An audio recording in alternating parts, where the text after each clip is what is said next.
சுடும்பா சுடு. அத வெறும் நெருப்புன்னு நினைக்கிறவங்களுக்கு சுடத்தான் பாருங்க. நான் அவங்க என்ன நினைச்சு தூக்கிட்டு வராங்க தெரியுமா? எங்க ஆத்தா மகமாயி இருக்காளே, அவ எல்லா பாவங்களையும் சுட்டரிக்கிற நெருப்புக்கு சமாதமானவா. அக்னி குழம்பு வேண்டிக்கிறவங்க குறைகளை இந்த அம்மா தீர்த்து வைக்கிறான்.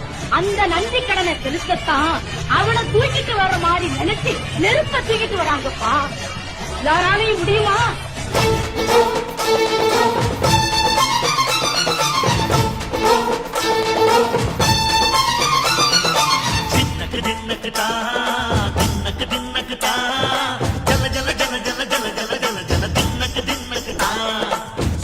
அலங்காரி சந்தன பூமாரி தாயி பராசக்தி தின்னக்கு தின்னக்கு தான்.